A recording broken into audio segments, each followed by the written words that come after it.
everybody, and welcome to Book Banter. I'm Rayna from Blue Cypress Books, and I am talking this evening with Bethany Mangle, who is the author of Prepped that came out last year, and her upcoming book, All the Right Reasons, that comes out on the 15th of February. So we're going to talk a little bit about both of these books, but a lot about this one because I just finished it and I need to talk to somebody about it, and who better than the author? So while you guys are here, if you have any questions or comments, please type them down into the comments and we will answer them during the event. And without further ado, I'm going to welcome Bethany onto the screen. Hi. Hi. All right. How are you this evening? Oh, not bad. I'm glad to be back. Awesome. I'm glad to have you back to be able to talk about this new book. And it doesn't come out till the 15th. So these are always some kind of tricky conversations because I can't give out like anything that would be spoilery at all. But also, I have so many questions. So it's like a little bit of both. Your new book, right? All the Right Reasons, which I really like both of these covers. Did you have any say in any of these in this cover? Like how did that work for you? It was mostly just like a lot of incoherent screaming. Like they gave me the original design and the color palette. And then kind of just, sending in a couple of details here and there. But like this is all just like the brilliance of the designer and the artists involved. That's like, I hear that a bit where they kind of give you get to have a little bit of input, and then it's like, as long as you don't absolutely hate it, you're good. Basically, that's the simple version. Yeah. So I really these are very different covers. Do you know if it was the same artist that worked on them? I don't know. Oh, I bet it says. It is two different artists, but the designer's the same. That's kind of neat. So it gives it cohesion even with different art. Yeah, and I love them both, even though they're so different. But I feel like with this second one, with All the Right Reasons, once you finish the book, you appreciate the level of detail even more. Yes. Okay, that is definitely true. So here's a bit. If you look closely at the cover, there's kind of some hints. They're not spoilery hints, but they're like give you sort of an insight into where this is going, which I like very much. So when we talked before for Prepped when it first came out, had you already finished All the Right Reasons at that point? Like how long? Where are we in that timeline? Where are we? Well, I am a chaos pantser in terms of writing. Like I don't outline. I don't know really what's going to happen. So I already had All the Right Reasons like kind of as a draft, and then I had another project that I was also working on, but I wasn't really sure about it. Basically, I kept hitting a wall on that one, and then I would say, okay, well, I'm going to go back to like my dating show book. And after a while, I just kind of forgot about the other project entirely and had this one, kind of wrapping up more. So it was complete, but I still had to add like a lot of things into it. And then when I was working, with my editor on this, we added even more in revisions. So. And we were talking earlier about like, did you watch a lot of reality TV to prepare for this? Yeah, it's funny because obviously I get that question a lot, but I don't even like reality TV that much. My mom is a big fan, so it's one of those situations where I've kind of always watched it from a distance. Like she'll have it on and we're doing something or I'm visiting, etc. And then funny enough, my dad, he is just obsessed with Survivor. He has loved it from the beginning. And so that is one reality show that I have watched. But it's not the same as watching something, like a dating show, but it has some of the same elements. And then luckily my editor really loves reality TV. So she was able to give me some insights into little things I should add to make it a little bit more authentic. So I felt like, she rescued me in some parts where I was like I reached the end of the internet and I was still not sure. Well, what's interesting is like, you didn't watch them. You're like, I need to prepare. And so I'll watch a bunch of reality TV.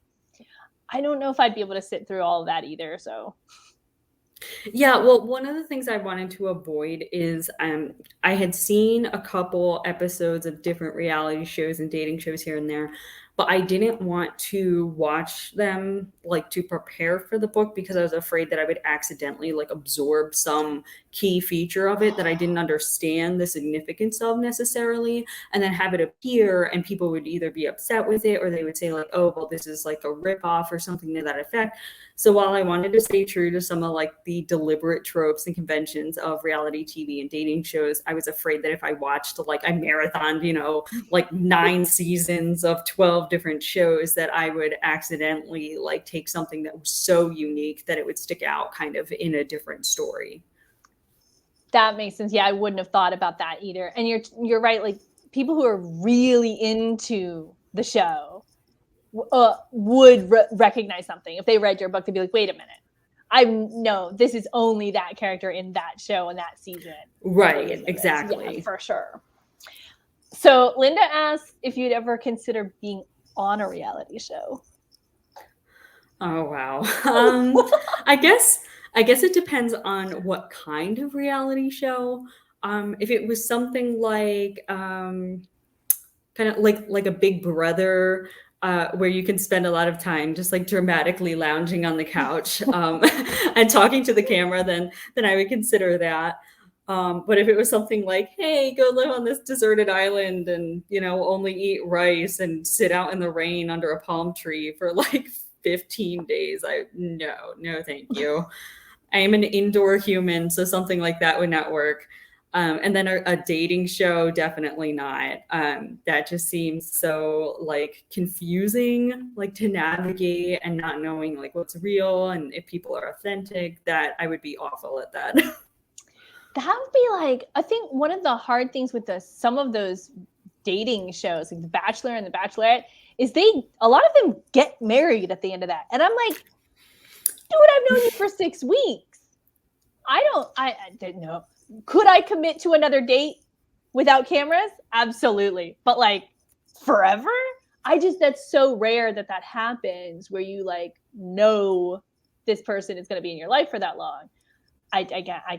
That's one I can't see. Yeah, no, I totally agree with you. I want to be on the Survivor type show, but I know I will lose. So it's like, I believe I'm rough and tough and I got this. But I know that against people who actually like work out and camp more than I do, I'm nothing. So that's a struggle. You know how there's always like in the beginning of a show like Survivor, there's always like the one person where you're like, oh, like just because they like, take off for the epic race and just face plant after like 3 steps or something, or like it's a balance game and they just keep falling over, dropping things and breaking everything. That is me, like in my kitchen trying to make a sandwich, never mind like being, sleep deprived and hungry and tired. And then like, let's go, do this challenge or something. I would be awful. They would get rid of me like the first week. Exactly. Like, I feel like I might be able to pull some sort of strings or work some sort of angle where they would have some sort of pity on me, for a couple of weeks, like, but when it first started, when it really came down to it and things are getting real, they'd be like, we don't want her on our team. Please don't make me pick her. Okay. I watched actually, there's only a couple reality shows that I've watched the whole seasons of. And I watched the first like 6 seasons of Naked and Afraid because I was like, you can't look away. It's like a weird car wreck. And I don't know what they were thinking. The Discovery Channel, I think it's the Discovery Channel or Travel. I mean, that group of that company, they were like, we couldn't think of anything else. So we just put some naked people outside. And I was like, yeah, okay. All right. I'm in. I'll watch. What are you doing? When I was coming up with like the concept for the dating show, I remember thinking like, is this too unrealistic? Like, is this not, is this something that would never happen? And then I started to look into like the actual like real life shows that exist. I'm like, oh, never mind. This is definitely like not even in the top 10 weirdest things that could happen on a reality show. Yeah.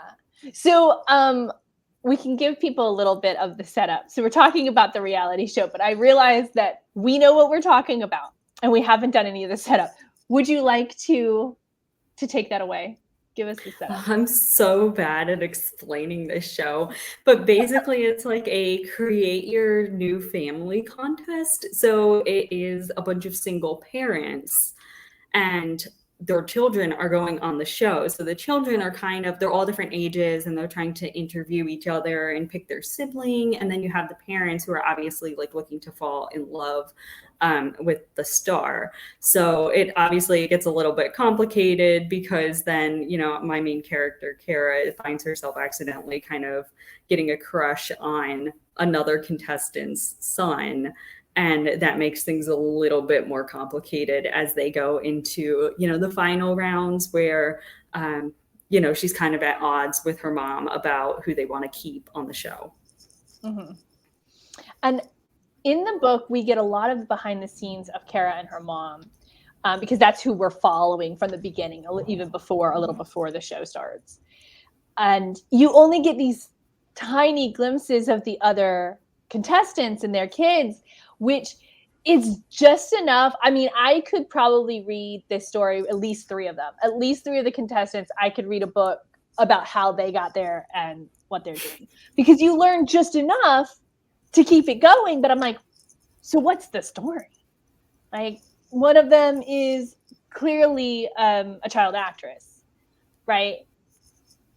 I need more. Like, when did that start? She's only, I don't remember her age, but she's a teenager, right? So she's clearly been in a commercial. What's up with that? Is the dad also some sort of actor situation? Because of his personality, I could see that. Like, or he could not be. Like, I could read that one. And there's a couple other ones that I could read the backstory of too. I mean, that's kind of what I love, though, about how the show is set up, because Kara also has all those questions. She's like, I don't even know all their names. What am I supposed to do? And she has the same kind of crisis because she has all these questions, but like her ability to interface with the contestants is so limited and so controlled that it's not like she can just ask some of these questions outright, because the producers are always there, like meddling and pushing her in certain directions. And so that's why, she gets very frustrated by that too, of wanting to know more. And then also being a little suspicious because she knows how they presented her, which isn't 100% authentic to the way that she really is. So she's like, how do I trust what they've told me about everyone else if they couldn't even get, me right? Exactly. I'm wondering whether it's a purposeful thing the producers are doing or just a misinterpretation of what she likes to do. Right, exactly.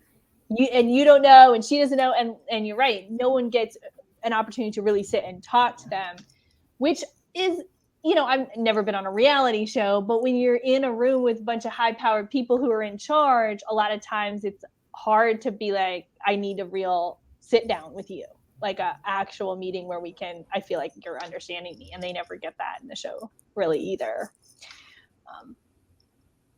So I was wondering this too about the setup of the book. The heart of it is this reality show, but really before that, Kara and her mom, and then her dad is there, and they co-own this gym, which I just thought was a very interesting thing. The mom and dad co-owned this gym together, and then as they divorced, they still co-own this gym, which is, it seems like a blessing and a curse for them. And the setup there, where did that come from? That feels like a very open-ended question. Like, what gave you that idea to have their background really is kind of messy too? She's not just a single mom looking for somebody in that same way, I wanted it to be different than just like the mom looking for love. And I feel like in a lot of books, especially like in the YA space, you have parents and they're kind of like in the peripheral, like fringe zone of the story. Like they appear sometimes, they have a scene here and there.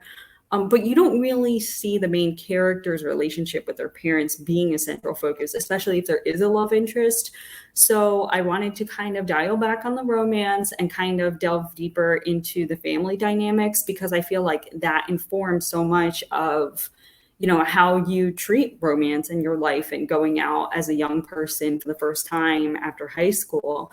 And I wanted to show how, Kara wanted to go on the show for, many different reasons, but it wasn't just her decision. And a lot of it was, I want to help my mom.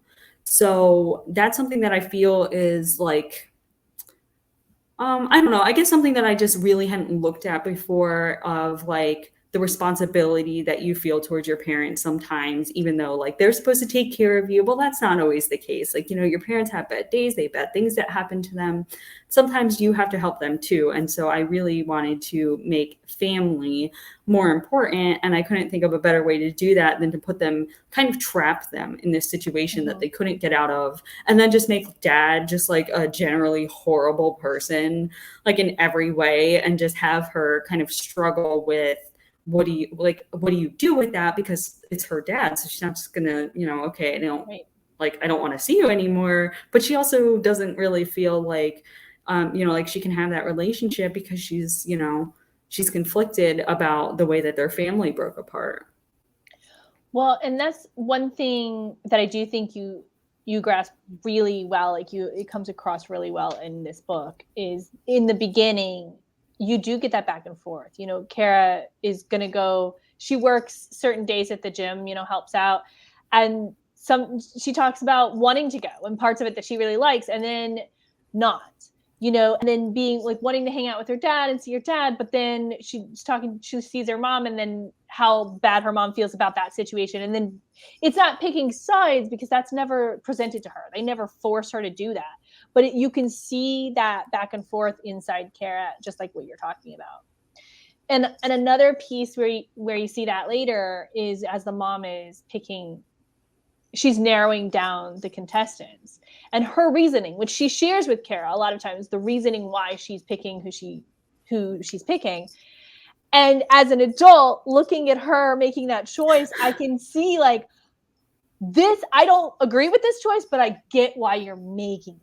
The reasoning that she gives to Kara sometimes, I'm like, okay. Like, I want to say I would never pick that. I would never do that. But at the same time, if I put myself in her shoes, I'm like, well, you have a point. I don't know if it's the right one, but I get it. And like, there are some YA books that I could, without like any reservation, recommend to a teenager and to an adult. And All the Right Reasons is definitely one of those, for those exact reasons. Like, there's adult stuff that I don't think a teenager reading this they would probably pick. She's doing that. That's the wrong choice. That's the right choice. And I'm like, I see the nuance of why the mom is doing what she's doing.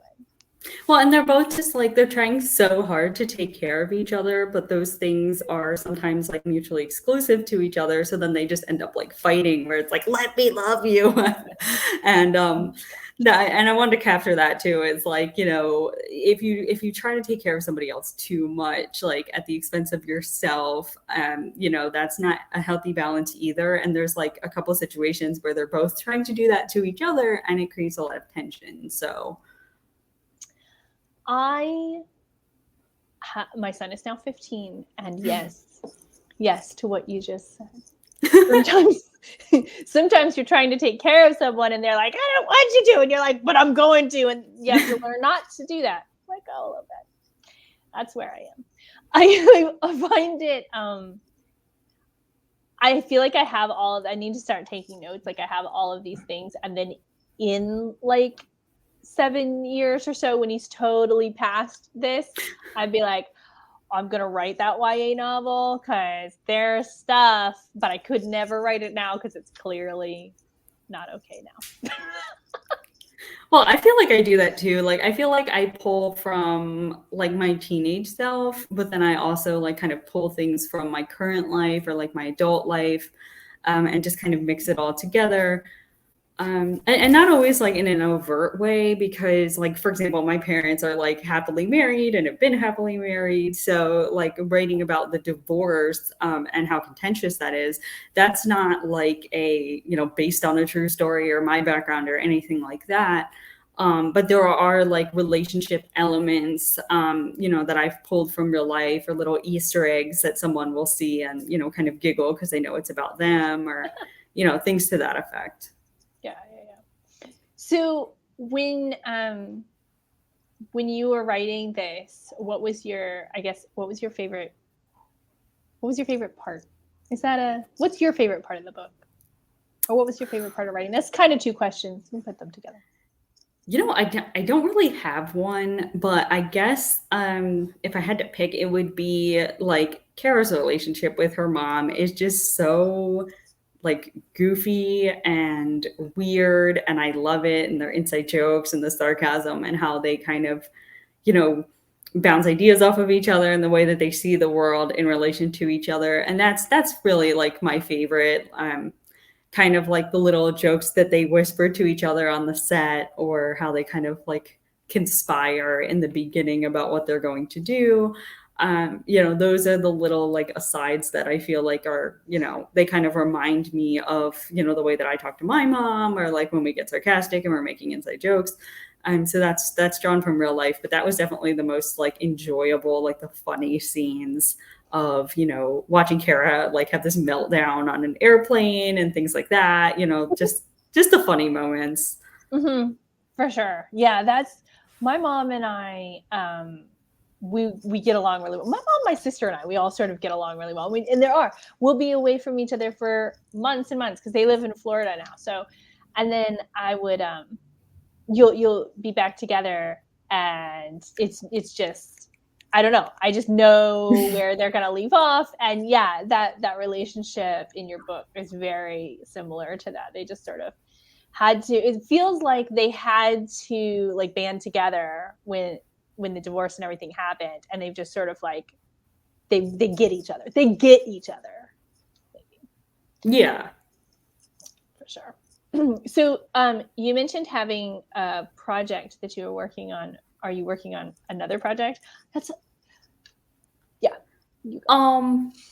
your next? Yes and no. I mean, so it has been just so chaotic over, I mean, I don't have to tell you, the past couple of years have just been so like, I mean, it's quarantine, Ida, all that, there's just so much that like, I feel like I have started so many projects, and they're just kind of in that awkward space. Like I have one that like is more in the music and like concert scene, and that's just sitting there and I haven't touched it. I have another one that's like a very quiet contemporary story that's also like just kind of sitting there. So I think the one that I'm like most invested in at the moment is, again, it's another contemporary. Like you don't want to see me try to create another universe or another world. It will be tragic. So it's another contemporary, but this is kind of it's a little bit like darker and talks a little bit more about like chronic illness themes, and just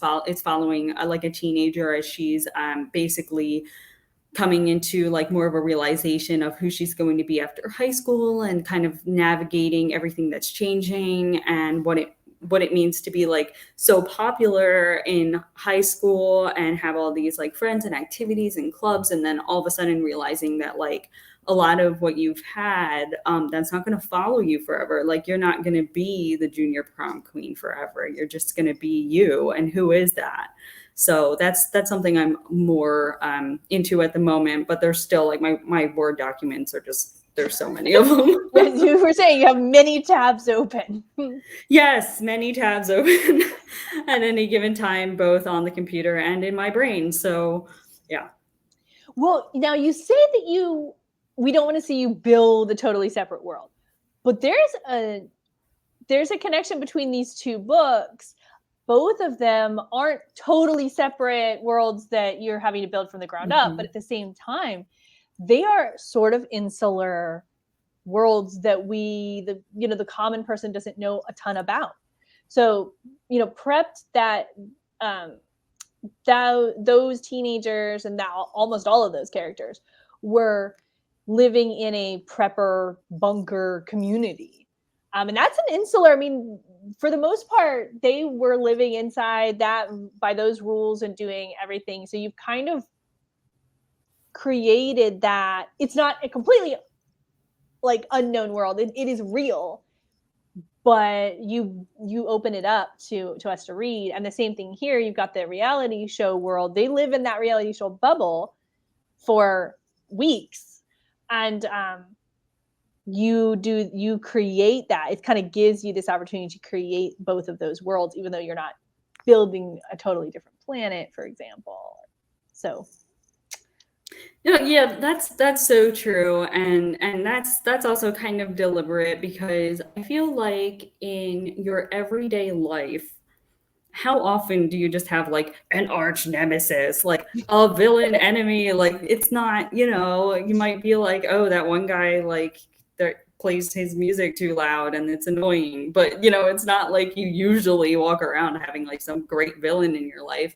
So I feel like if I can make the setting like kind of play into a threat that makes everything a little bit more intense. It gives people something to focus on. And it also allows me to kind of control the environment just a little bit more instead of like, the random, chaos of real life and the real world. So yeah, it's kind of like cheating because it's not really world building, but it is a little bit.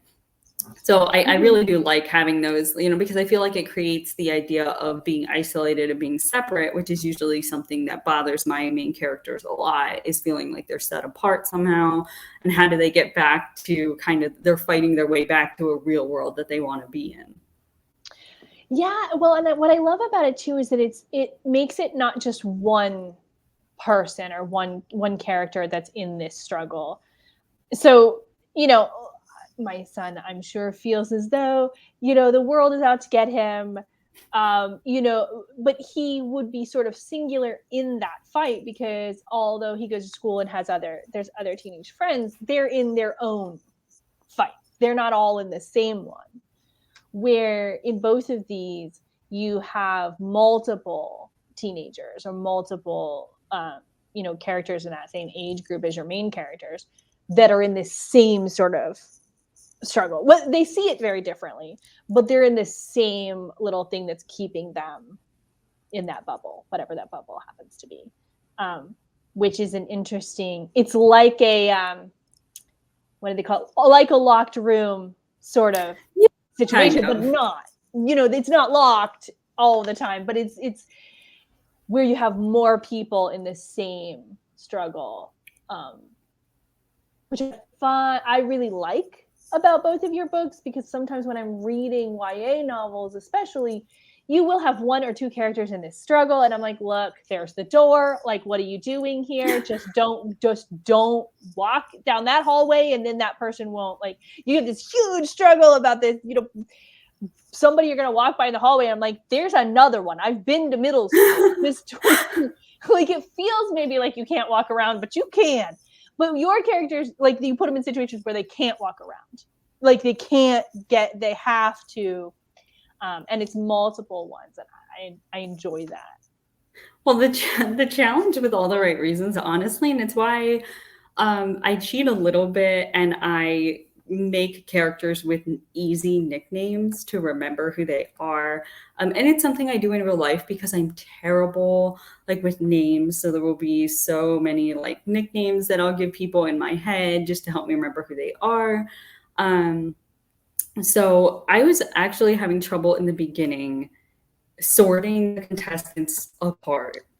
And so finally I said, you know what, I'm going to have to make this a little bit more deliberate. And that's when I started to add those portions where Kara has a meltdown and a crisis on the show because she's like, I can't even tell them apart. And that's kind of me speaking to the reader and just saying like, listen, I know that this is a huge cast. You are not supposed to be able to tell these people apart. I can't even tell these people apart. And, that's why I'm trying to like limit the names, especially of like support cast, or like I'll refer to them only in a certain context. Like you'll see like the the person who handles like all the costumes and stuff. You know, I don't have like all that whole team, the hairdresser, the stylist, they're not wandering around randomly interacting with people throughout the show. It's really just when they're getting dressed, when they're getting ready to go on the cameras and blah, blah, blah. Because that just helps people understand who they are in their little bubbles. And it also helped me kind of, you know, eliminate some of the extra names that I didn't need or remember who people are. You know, so that was just like a plotting, you know, issue that really, you know, got me for a while, is how do I deal with this many people? Well, I think that makes sense. Like if you were on that reality show, I think the same thing. Anytime I've ever watched, they always keep the long open where it mentions all 12 contestants, for example. Even when they're down to the 8, when they're down to the 4, the open still has all 12. Because if you didn't, you wouldn't know. They have to repeat it over and over and over again to me, even as the viewer. And then to imagine they're not getting that intro every day they wake up and they're getting the intro. There's none of that. They're just like, I hope you remember. And when I think probably part of the reason in real life, but in your book, you do this as some of the characters have very specific looks to them or like character traits. And with those, that's how you remember, oh, the one who wears cowboy boots. Like you go, oh, okay. Right. Like you remember them that way. And that's how you remember them on actual reality TV. So yeah, and some of these people are like, they're either based on people I know in real life, or you know, they're little, it's almost like they have like some characteristics of like me personally, but in different situations. Like in a past life, you know, I did a lot of work in like especially union environments where things get very contentious. And you know, my dad used to work in a union, and so I make fun of him sometimes and say like, "Oh, you're that old union guy." Mm-hmm. So you know, in the book, that's kind of a recurring joke with one of the cameramen is, you know, Kara will need something, and he's like, "I want my union break. You can't interrupt me in my union break."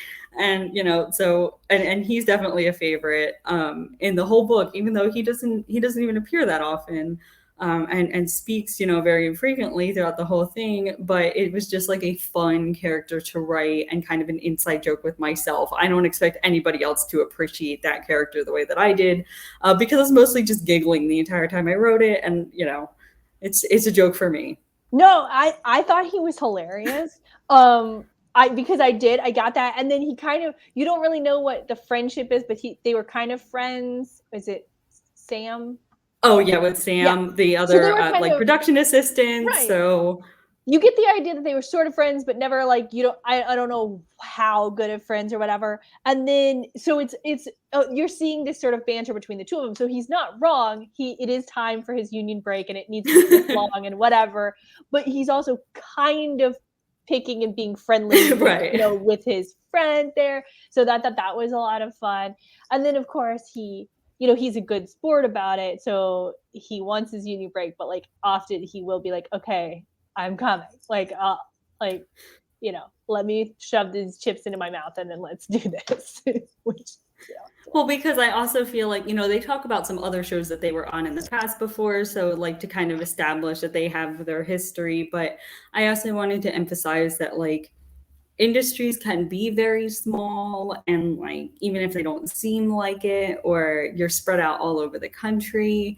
And I also feel like talking about film in general, reality TV, I mean, right now they're filming something right across the street, you know, like right here. So I'm sure you see that all the time too, yeah, where, you know, just constant filming. So that's something else that makes me laugh is, you know, I'll see something and go, oh, it's that company. And I don't know anything about them. It's just, I'll see this, oh, that's the same catering company that did this movie when they filmed up the street. So I even see like these little kind of like recurring things in my own, you know, life. So I figured, you know, how big is that like community necessarily going to be? I'm sure that they share connections and you know, travel in some of the same circles. So it would make sense then that they would have a shared history and they're not just all showing up on the set at the same time as complete strangers. Right. Well, yeah, and I know from self-experience in things like that, even though there's a billion people in show business, if, Sam got the job and they needed an extra camera person, he might Right. have said, "Oh, I know this guy, he totally come down and work real hard, he'll do blah blah blah blah," and they go, "Cool." Like, have him call me. So you end up getting jobs that way, who and there's a hole in the casting or whatever it Right. is, and then all of a sudden you're there, and so yeah, that I enjoyed that sort of insider, them not all being complete strangers. And okay, I have to mention the nicknames that she gave to the producers, which is amazing, and like also plays right into, you say you give them nicknames, like plays right into that. If you had done that by last name, I would be like, oh, that would take me forever to learn, right? But because you gave them each a nickname, I was like, oh, I can picture them in my head the way they like, and I don't need to know anything else about them. I don't remember. I don't even know if you said what they Right. exactly look like color of hair or whatever. I just know that one of them's really tall, one of them's shorter, one of them's shorter. This is what I know. That's what I. And then you learn what they do, yeah, along with their names. So 2 thumbs up for that one. Yeah, I mean, like I said, that was me cheating a little bit, but it's also like kind of what I do in real life because I am so bad at names. And also my husband is really tall, so it's a little bit of a jab at him too because we have a lot of like height related jokes, obviously. Because I joke that I am a Korean giant because I am so far above the average for Korean women, but my husband is 6'5", so when I stand next to him, I look so small. So whenever I say like, hey, like you took 3 more slices of pizza than I did and you ate them all, and he'll go, well, I'm bigger, so I get to eat more. So like that's the funny joke Yeah. about having the producers nicknaming them for their heights and kind of like joking that one gets a bigger coffee than the other because of their height. That's straight out of like us in the morning getting ready. You're like, that one was real life. Yep, absolutely. So another thing that I do want to touch on too, and this might come in on what you said, the project that you're sort of working on now, I don't know. But in the book, I'm going to blank on his name. What is Connor. Connor's name? So it is mentioned almost in passing and I don't want to mispronounce this. So can you pronounce it for me? So Connor has Ehlers-Danlos syndrome, which is what I also have. And you should not feel bad about mispronouncing it because the ways that I have seen even like doctors butcher this is like hilarious. I mean, the number of different spellings and pronunciations, it's funny. Yeah, and actually it's spelled exactly the way you said it. Like it sounds, when you said it, I was looking at it and I'm like, okay, I should have just gone for it because it's pretty much exactly the way it's spelled. But so what I really appreciated, and I don't know a lot about this syndrome, is that it's very important that he tells her. It is, you do see a couple little things that it affects him with, but it is not a huge piece of, it doesn't draw away from anything else that is going on. And I feel like that is more real life, or the real life that we want it to be, with things where we just don't make that the huge piece. It just is a piece. Makes sense. Yeah, and that's what I was going for. Like when I wrote this is, so it bothers me when I see a lot of like TV shows or books where you'll have a disabled character, but they're kind of like, oh, it's so sad, or like, oh, it's so inspirational, but it's never like, this is like a person. Like Kara's opinion of Connor does not change. Like once she finds this out, she's just like, oh, it's okay. But originally when they first start discussing, he's kind of a little like standoffish because, again, so he's in a sling because he's he has an injury to his shoulder. So obviously that stands out a lot. And that's sort of, it's a little bit of a joke with me. I posted on Twitter one day, like a picture of side by side, and I said, who wore it better? Because I spent, like 3 years or something in a sling. So that is like all the questions. Oh my gosh. Or people want to tell you their life story about what happened when they broke their arm when they were 7. So when she first initially kind of asks like what's going on with that, he kind of brushes her off, jokes and laughs and whatever. And that's something that's really true to life for me, is like using humor as like deflecting, right? Mm-hmm. It's like, this is none of your business. I'm just going to crack a joke and leave now. Like, but then as they get more invested into each other, like emotionally, then he starts to open up and be like more truthful about it. But it's still supposed to be like a very small part of who he is. Because I'm afraid too often you see disabled characters where it's like, that's the only thing you see about them. And since this is something that I personally have, it was also important for me to include this first, where it's showing a disabled character who's having fun and falling in love and getting to star, even not being the main character, but getting to be the love interest in a rom-com and having it be fun and goofy, and he's doing everything that everyone else is doing. And having that come out first before I have another project where I also want to delve into chronic illness, but I want to look a little bit more at the identity side of it, which tends to be more like introspective and conflicted.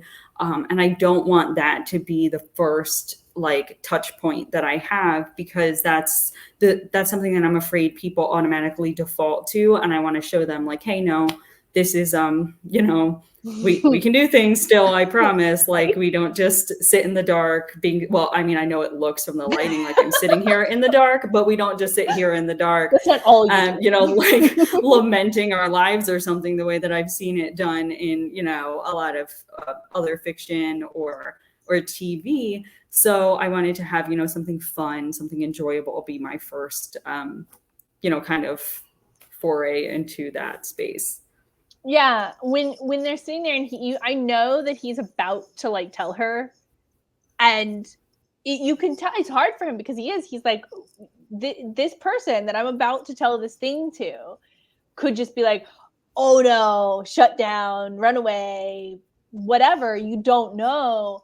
And in that moment for me, I was like, oh no, because I don't know either, really. Like, I have a feeling I think I know what she should do. I think I know what she will do, but I'm like, oh no. Like, I hope this goes really well. I hope this goes well for him. And it does, and that's good. But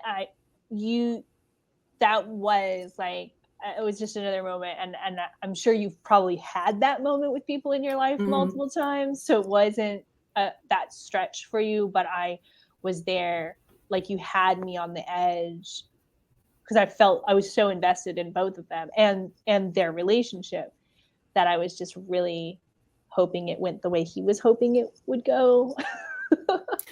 Yeah, and I think it does for the most part. And he kind of also like kind of herds her in the right direction too, because there are some things that people just tend to say, and they come from a place of goodness, and you try to see that sometimes. Like, something will happen and people say like, oh, I'm sorry. I'm like, what you're really saying is like, you're sorry that I exist as I am. And when you phrase it that way, then it's like, oh, that's really cringy. But people don't mean, that's not the way they mean it.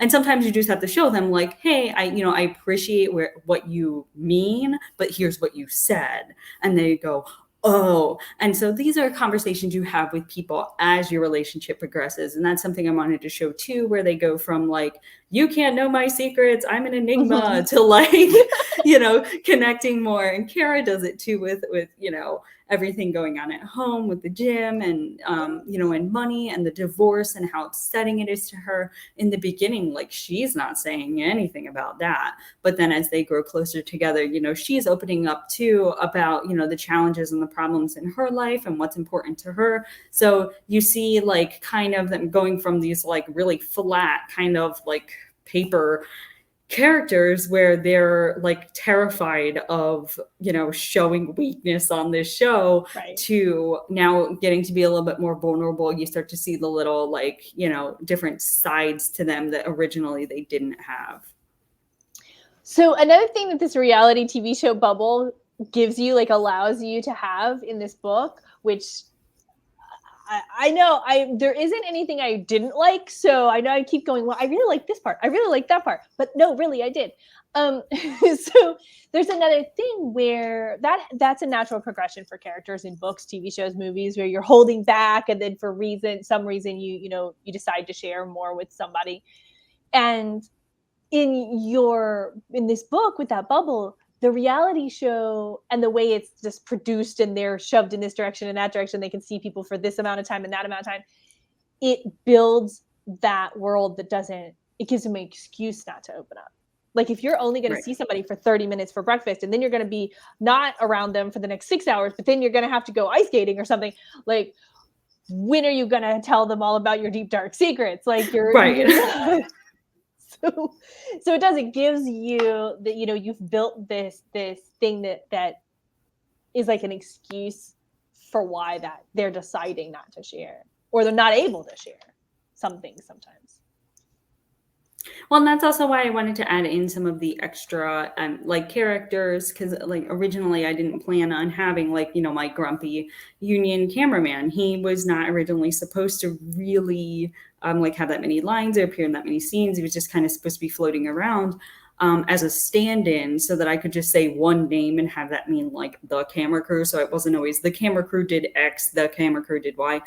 But then over time, I realized like if I can use these other characters to offset how infrequently they're talking to the contestants, you can see like, wow, okay, so you spent like 4 hours with your hairdresser and 3 minutes with this contestant. So like, obviously, like your time is not equal here, and just kind of show like how offset that is with the kind of behind the scenes versus what the viewer of that show would see, which would really just be them interacting on camera with these contestants, but in such a controlled fashion, you don't realize that it's like, hello, person I talked to 3 minutes, like for 3 minutes 5 days ago. That is fascinating. So, okay, here's what I want. I will watch this TV show if it comes out. I want a reality show of the people filming a reality show. Doesn't need to be, I just need a camera. I want a behind the scenes camera to follow around the crew of a reality show, because it's like camera inception, right? Because I think that would be fascinating. Not only would it be great for like somebody who wanted to get into that industry, but like that's what I don't need that extra drama. I'm just like, I'm more interested in how did we get 12 people to live in the same house for 6 weeks? Like, I don't need you to build me the drama. I just want to watch it. I just want to know like how that works. So yeah, I want to see the camera people and the makeup people, and who are they running around doing all the makeup for all of these people, and having to figure out the looks for all these people, because that's another piece that happens in the book, which I don't know if you made that up or if that's something that actually happens, where before they actually go to film the show, they get a budget for wardrobe and they go shopping, and then they have a stylist who's basically, they had to send measurements and pictures, and by the time they get there, she's got this whole plan for the way they should look and everything. And I don't know, is that real? So I saw there are a couple instances where they have done that on these shows, but for the most part, like they're bringing their own wardrobes. But I wanted to use that scene as like a transition point of like stepping into this different world, of becoming a different world, or a different person rather, and looking a new way. And also just Kara having this moment of coming from somebody who's like constantly worried about money, and mom being worried about money. And that's why I had her bring, her best friend with her, who also is very concerned about like her future and money and college, and having them stand there and look at these dresses with these like, $400 price tags, and just having this moment of like, I can't do this. Like, it's not made for me. And also bringing in the like the body image and like that whole kind of theme that I have going on in there, which was like something that made me a little bit more nervous because I was worried about doing everything the right way and having it come through the way that I wanted, which is I wanted Kara to feel a little bit insecure about the way that she looks because her parents are just such fitness buffs and, they look so like traditionally perfect. But meanwhile, like mom doesn't feel perfect because, she's been through this terrible divorce and she no longer feels that way. And now she starts focusing on, do I look beautiful? And Kara's like, it doesn't matter, you're strong. And she's like, but maybe I want to be beautiful. And she's like, mom, you can bench press like an elephant, like you're so strong, you run an Ironman, like calm down. And she, but I want to feel beautiful. And kind of looking at the different ways like that they approach being a certain way, looking a certain way, and how that kind of feeds into how they see themselves. That's something that I felt like was really central to like when I was growing up. I remember thinking like, there's got to be something else than this that's okay. Because I was never that kind of pretty and I was never, kind of following those trends or whatever, and always feeling really insecure about myself because of it, because I didn't have like a Western like body and I didn't fit into a lot of the clothes. Like if I go on Amazon or an online retailer or something where they don't have, like a sizing chart necessarily that makes any sense, it's like a generic one or it's nonsense. If I look in the comments and it's like, this is so small, this is made wrong, this fits horribly, I'm like, take my money, because I already know that like that it's a different body style, more than likely a different shape, different, and that's why I, a lot of times I'll buy clothes that are, if it's something very expensive or very important, like a gown or something for like a formal wear, I will make sure that I'm buying it from like a Korean company or an Asian company that just has like a better idea of what I'm going to look right in and what's going to fit right for my measurements. So that was something I really wanted to get into, because I feel like as much as I didn't care about clothes and fashion at Kara's age, I cared too much at the same time. Yeah. You're in the middle of like, I don't care that it's the brand name, but also like, why doesn't this look right? Like, I don't. Yeah, kind of. Or like, how am I supposed to, like, I'm never going to look like I'm supposed to look, quote unquote. Right. Or I'm never going to look as pretty as this person, etc. And having this like really narrowly defined idea of what looks right and what looks beautiful. And watching Kara and her mom both go through that, but in different ways.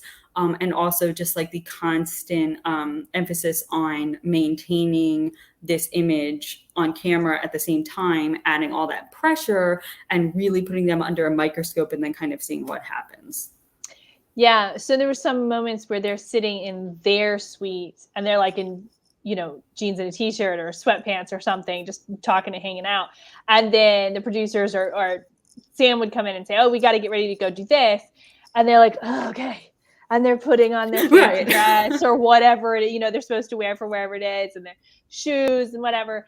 And I'm like, yeah, you start out going, oh, isn't this beautiful? And I feel whatever because I'm in this gown. And then like 3 days in, you're like, because they're not able to be them. A lot of times, and the fashion shows that in the book when they have to change for these things, and they are changing, they're putting on their face and going to the beach. They're putting on their face. And it's something that's designed for them by somebody else a lot of the time. So it's like, here, I'm going to dress you up into the person I want you to be, instead of let me kind of showcase who you really are. And that's a lot of pressure to put on somebody, even if you're not like on camera and knowing you're going to be like on national television. And Exactly. Well, anyone who has been watching from beginning to end of this event knows that I love this book. So you should all get yourself one. It comes out on February 15th, but if you order one from us at Blue Cypress before the 12th, we will get you a personalized copy. If you order one after that, you'll have just a signed copy, which we'll have plenty of. But if you'd like it personalized for yourself or a younger person that you know, we will have those. Like I said, order them by the 12th, and we will have those for you. I'm going to put the links down here. You can order them on our website if you want. You can pick them up from our website. You can't pick them up from our website. You can order them on the website and pick them up in the store. Or if you don't live here in New Orleans, we can ship them to you worldwide. Just write in the notes who you want it personalized if you'd like it personalized. And yeah, thank you so much for joining me for Book Banter. It was very exciting. So everybody that was watching, have a very good evening, and thank you. And thank you, Bethany, so much. Thank you.